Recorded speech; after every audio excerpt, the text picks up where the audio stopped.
saya punya nasab dianggap palsu, ya, jangankan satu ulama seperti Kiai Imad, 1000 Kiai Imad saya tantang. Itu benar kalau saya punya data, gitu loh. Lah ini Kiai Imad mau pergi ke Madura sama saya mau menyampaikan kebenaran, ya diboikot. Lo itu namanya. Iya, mana kepintarannya? Katanya jago baca kitab, kiainya hafal Quran katanya. Ubaidillah sakti, amal pakai mukadam 70 kali mi'raj. Ya, ilmunya tinggi. Mana buktinya? Gitu. Maka tuan-tuan semua yang ada di seluruh Indonesia khususnya, demi Allah saya minta tolong sama sampean. Ungkapkanlah kebenaran ini, ya. Ungkapkanlah kebenaran ini tuan-tuan semua. Ya, mau kiai sorbannya pendek, kiai sorbannya setengah, kiai korbannya panjang sepanjang kereta api, ya. Tolong cari kebenaran, jangan pembenaran. Cari kitab-kitab, ada nggak yang menuliskan Ubaidillah anaknya Ahmad bin Isa? Tetapi jangan kitab yang kemarin sore.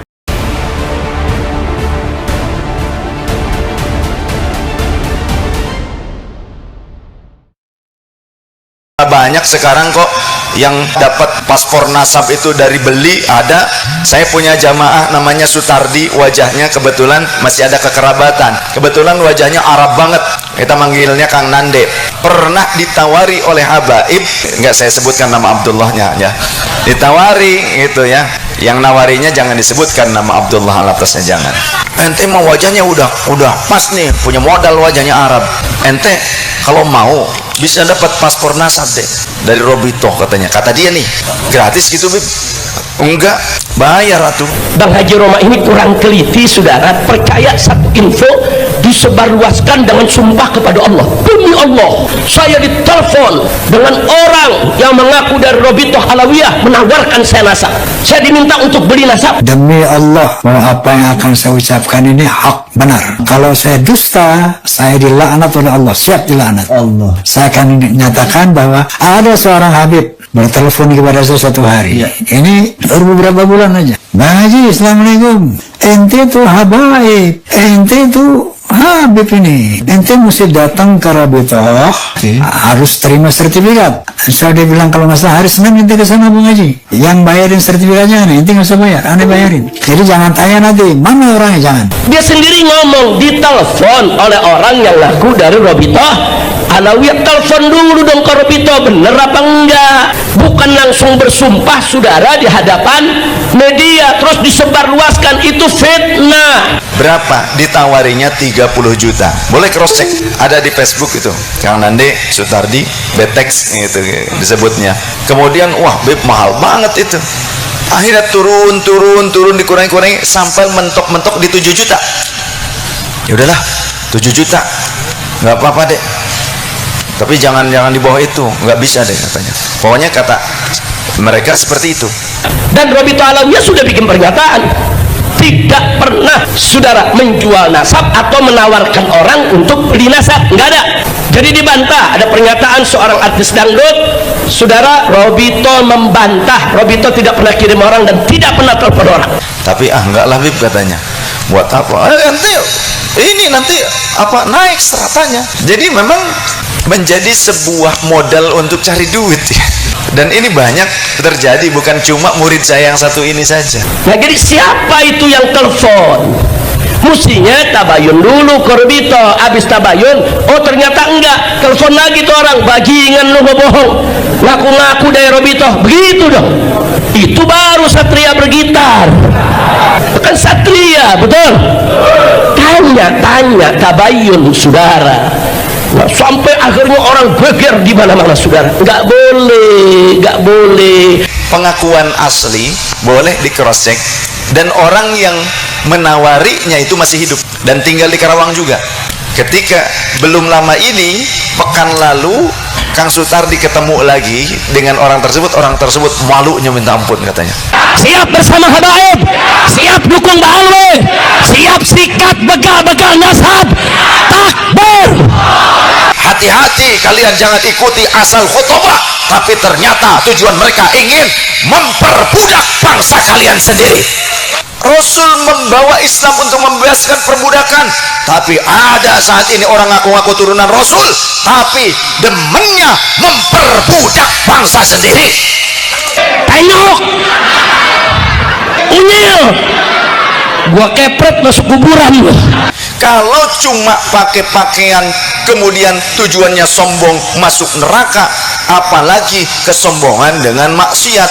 Sudah maksiat, ngelawan syariat, ngaku turunan Nabi, berarti menjelek-jelekan nama baik keluarga Nabi dengan akhlaknya yang buruk, dengan penyelisihannya terhadap syariat, maka tentu ini lebih sombong. Karena apa? Allah tidak akan mengadab kami karena kami turunan Nabi. Cuma turunan loh, gitu kan? Itu pun kalau bener, kalau enggak kita nggak tahu. Wallahu a'lam. Ini ada yang udah ngobok-ngobok nasab, emang gak ada kerjaan orang pada saudara. Udah gitu pakai ngancem lagi, sweeping Ba'alwi. Unyil. Saya ingin memperjuangkan syariat yang disesatkan, yang diacak-acak, yang dirubah-rubah. Ayat Quran sama seperti Wahabi. Wahabi juga sama seperti itu, menggunakan dalil tapi untuk menyesatkan. Mau sweeping Ba'alwi, nah Habib Rizik, gua Ba'alwi, lu mau apa? Hah? Demi Allah, saya akan hadapi mereka sejengkal pun tidak akan mundur. Di mana saja kalian mau sweeping, saya akan hadapi mereka. Takbir, takbir. Kebohongan-kebohongan, kedustaan-kedustaan itu bak seperti firman Tuhan, padahal itu adalah cuma upaya untuk mengkamuflase tujuan buruk mereka, atau bahkan ada tujuan yang buruk diantaranya adanya neo-feodalisme. Apa itu neo-feodalisme? Perbudakan gaya baru. Assalamualaikum warahmatullahi wabarakatuh. Alhamdulillah kita bertemu lagi di channel ini. Jadi tanpa berpanjang lebar, mari kita simak dulu videonya. Kesombongan inilah yang menjadi garis besarnya, ya, khuyala'a au batara, sombong. Kalau ternyata buktinya sahabat Abu Bakar datang bertanya, ya Rasulullah, apakah aku juga termasuk orang yang akan masuk neraka? Kata Rasul, tidak wahai Abu Bakrin, karena engkau tidak melakukannya karena kesombongan. Nah, titik beratnya ada di dalam kesombongan. Kalau cuma pakai pakaian kemudian tujuannya sombong masuk neraka, apalagi kesombongan dengan maksiat. Sudah maksiat, ngelawan syariat, ngaku turunan Nabi, berarti menjelek-jelekan nama baik keluarga Nabi dengan akhlaknya yang buruk, dengan penyelisihannya terhadap syariat, maka tentu ini lebih sombong. Karena apa? Allah tidak akan mengadab kami karena kami turunan Nabi. Cuma turunan loh, gitu kan? Itu pun kalau bener, kalau enggak kita nggak tahu. Wallahu a'lam. Para banyak sekarang kok yang dapat paspor nasab itu dari beli. Ada. Saya punya jamaah namanya Sutardi, wajahnya kebetulan masih ada kekerabatan. Kebetulan wajahnya Arab banget. Kita manggilnya Kang Nande. Mungkin di sini juga ada yang kenal ya. Ada Sutardi Nande, itu wajahnya Arab banget. Pernah ditawari oleh habaib, ya, nggak saya sebutkan nama Abdullahnya ya. Itu ya, ceplosan ya. Ditawari itu ya. Yang nawarinya jangan disebutkan nama Abdullah alatasnya, jangan. Dek, ente mah Arab katanya. Ente mah wajahnya udah pas nih, punya modal wajahnya Arab, bahkan lebih Arab dari anak nih katanya. Ente kalau mau bisa dapat paspor nasab deh dari Robito katanya, kata dia nih. Terus gratis gitu Bib? Enggak, bayar atuh katanya. Berapa? Ditawarinya 30 juta. Boleh cross check ya, ada di Facebook itu, Kang Nande Sutardi Betex itu disebutnya. Itu jamaah saya, ditawari 30 juta. Kemudian wah Beb, mahal banget itu. Akhirnya turun dikurangi sampai mentok di 7 juta. Ya udahlah, 7 juta nggak apa-apa deh, tapi jangan di bawah itu, nggak bisa deh katanya. Ayo nanti anda bawa ke Bogor katanya gitu. Ayo ke Jakarta apa ke Bogor, malu pak saya. Pokoknya kata mereka seperti itu. Tapi enggak lah Bib katanya. Buat apa? Nanti ini naik seratanya. Jadi memang itu apa ya, menjadi sebuah modal untuk cari duit ya. Betul ya. Dan ini banyak terjadi, bukan cuma murid saya yang satu ini saja. Ini pengakuan asli, boleh di cross check, dan orang yang menawarinya itu masih hidup dan tinggal di Karawang juga. Aslinya bukan orang Karawang, tapi dia tinggal di Karawang orangnya. Nah, ketika belum lama ini, pekan lalu Kang Sutardi ketemu lagi dengan orang tersebut malunya minta ampun katanya. Ya karena seperti itulah. Jadi memang buat nyari-nyari duit sekarang. Sekarang beginilah. Mau turunan siapa, bahkan mau turunan Fir'aun, turunan Abu Jahal, tapi orang itu mukmin, muslim, takwa, soleh, dan berilmu, apalagi alim, dan akidahnya Ahlus Sunnah wal Jamaah. Meskipun turunan Fir'aun, kalau dia muslim, mukmin, takwa, soleh, alim, bener akidahnya Ahlus Sunnah wal Jamaah, ikuti dia, karena dia bernasab kepada Rasul dengan ilmunya. Al-ulama warasatul anbiya. Awas, hati-hati. Ini kejadian nyata. Saya punya sahabat di Cikarang. Ini murid-muridnya ada yang di sini juga nih. NU banget, kayak NU orang Cirebon aslinya, kayak Amrin Al-Maghfurlah. Punya murid ya, itu ya habaib. Kemudian ngaji di kayak Amrin. Pada saat kemudian bikin majelisnya juga bukan ngaji kitab, karena nggak bener ngaji kitabnya, nggak bisa kan, cuma ratib. Tapi masya Allah, pada saat datang ke kayak Amrin yang suruh cium tangan, goyoknya seperti guru kepada murid, padahal murid kepada guru, goyoknya sudah seperti guru kepada murid. Kejadian nyata, wallahi demi Allah juga, saya dipanggil oleh seorang ulama punya pesantren di Subang, dekat dengan Arhanud ya, dengan tempat tentara angkatan udara di Subang. Nah, kebetulan saya menyampaikan tentang syariat ini, dan kiai setelah selesai saya ngaji, makanya saya kalau disuruh makan sebelum ngaji saya biasanya nggak mau. Jadi setelah ngaji saja, supaya fokus saja ngaji, karena saya fokusnya ngaji. Beres lah ngaji, dibawa ke rumahnya makan. Saat makan itu kiai bilang begini, Sayyidi benar, dan beliau itu salah satu dari anggota lembaga Bahsul Masail NU Jawa Barat, ulama. Benar Sayyidi, apa yang jenengan tadi sampaikan itu kejadian di sini. Maksudnya gimana? Saya punya santri habaib. Tadi itu sore orang tuanya ada satu rombongan datang kemari. Nah, pas Banser, teman-teman Banser ngasih tahu Sayyidi sudah ada di Arhanud, mereka langsung bergegas pulang.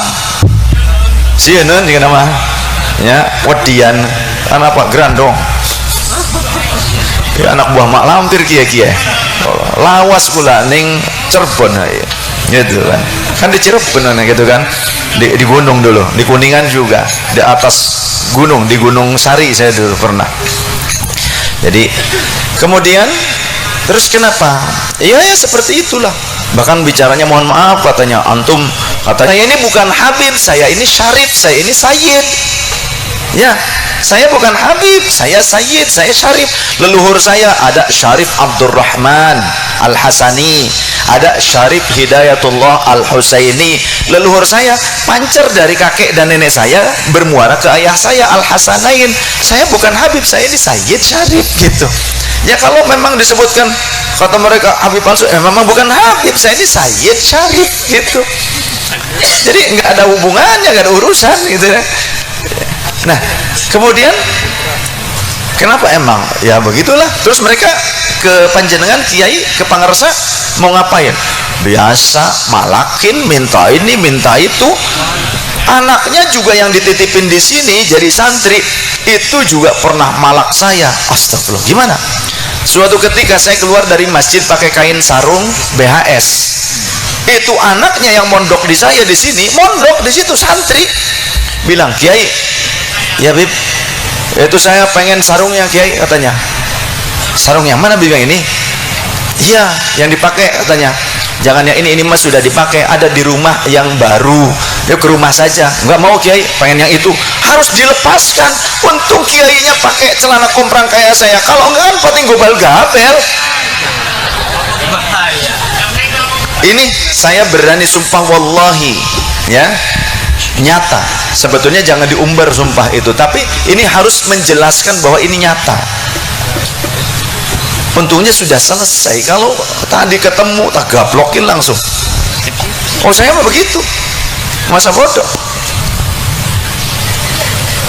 Jadi jangan dikira karena ketegasan saya ini seolah-olah ada tendensi benci apa. Bukan, saya ingin meluruskan syariat. Saya ingin memperjuangkan syariat yang disesatkan, yang diacak-acak, yang dirubah-rubah. Ayat Quran sama seperti Wahabi menggunakan surah An-Najm ayat 39, wa allaisa lil insani illa ma sa'a, sebagai dalil untuk mengingkari sampainya pahala amal soleh dari orang yang masih hidup, yang melakukan amal soleh dihadiahkan pahalanya kepada yang telah meninggal. Menggunakan ayat ini, ayat ke-39 surah An-Najm. Wahabi juga sama seperti itu, menggunakan dalil tapi untuk menyesatkan. Orang Quraisy dulu pernah dibuat bingung dengan sebuah kasus yang terjadi karena ada seorang wanita dari Bani Makhzumi. Bani Makhzumi ini masih Quraisy, masih ada hubungan kekerabatan dengan Rasul. Kalau Rasul Bani Muttalib, Bani Hashim. Nah, ini ada Bani Makhzumi, tapi wanita ini mencuri. Mereka bingung, mereka akhirnya saling diskusi, siapa kira-kira yang akan melaporkan kejadian ini kepada Rasul. Semua sepakat, Usamah hibbu Rasulillah SAW, sahabat yang dikasihi oleh Rasul, anak angkat Rasul. Fakallamahu Usamah, maka sahabat Usamah yang menyampaikan kepada Rasul. Apa reaksi Rasul? Marah Rasulullah. Marahnya kenapa? Rasul tanya, apakah kalian mau menolong seseorang lepas dari hukumnya Allah, dari ketetapan hukum? Maksudnya begitu? Apakah karena itu saudaraku, kerabatku, karena orang Quraisy, kemudian kalian berupaya untuk datang kepadaku supaya memberikan keringanan, melepaskan wanita tersebut dari ketetapan hukum yang berlaku? Kemudian summa qoma fakhtaba, Rasulullah berdiri dan berorasi, ayuhan nas, wahai sekalian manusia, inna ahlaka man qablakum, sesungguhnya hancurnya bangsa-bangsa sebelum kalian dikarenakan apa? Idza saraqa fihimud dha'ifu, idza saraqa fihimus syarifu tarakuhu, jika ada seorang syarif. Nah, syarif karena ini juga berkaitan dengan wanita Quraisy, berarti syarifah atau orang yang mulia, keluarga yang mulia. Kalau ada keluarga yang mulia mencuri, orang dari keturunan yang mulia mencuri, mereka akan meninggalkannya, melepaskannya begitu saja. Tapi wa idza saraqa fihimud dhaifu, kalau orang biasa, bukan kelompok syarif, bukan kelompok sayyid yang mencuri, maka mereka akan menegakkan hukum dengan seadil-adilnya. Wa aimullahi, demi Allah, lau kanat Fatimah binta Muhammadin sallallahu alaihi wasallam sarqat, andaikan putriku sendiri yang bernama Fatimah binta Muhammad mencuri, laqata'tu yadaha, maka pasti aku yang akan memotong tangannya dengan tanganku sendiri. Hadza haditsun sahihun muttafaqun alaihi. Ayo, nih kitabnya ada, Riyadhus Shalihin, kalau memang bisa bacanya. Jangan sampai ini ditutup-tutupi. Saya pernah menyampaikan hadis ini di Cikarang, diundang oleh Muhibbin Habaib Haji Haryanto, muridnya Kiai Toifur Mawardi. Nah, kemudian saya menyampaikan ini, yang sholawatnya Habib Syekh, yang ngajinya saya dengan Kiai Toifur. Saya menyampaikan hadis ini pas turun mau ke rumah panitia Komunal Sahibul Hajat. Ternyata teman saya Habaib juga, orang Madura, protes ke saya, lebih tua dari saya, tua emang. Bib, kenapa ente sampaikan hadis itu, katanya. Emang kenapa, Bib? Galil adab ente, katanya. Galil adab itu qalilul adab, sedikit adab alias tidak punya adab, katanya. Kok kenapa dibilang tidak punya adab? Harusnya tidak boleh hadis itu disampaikan ke publik, katanya. Lah, menurut ante, menurut antum, menurut anda, Apakah Imam Nawawi pengarang Riyadhus Shalihin yang menuliskan hadis itu di dalamnya, juga Imam Muslim dan Imam Bukhari yang menuliskan itu dalam kitab sahihnya, mereka juga tidak punya adab kepada Rasul? Apakah mereka juga songong? Berani nggak menyebutkan Imam Bukhari, Imam Muslim songong? Ayo, nggak bisa jawab, diam. Saya menyampaikan yang disampaikan oleh para muhadits, dan ini menjadi ketetapan hukum di dalam Islam, menjadi klausul dan pelajaran bagi kita justru bagaimana Rasulullah tetap menjalankan supremasi hukum, dan inilah sifat muadalahnya Rasul sallallahu alaihi wasallam. Maka sifat inilah yang kemudian dijadikan sebagai salah satu acuan di dalam Nahdlatul Ulama, muadalah. Selain tawasud, tawazun, ya, ada juga muadalah.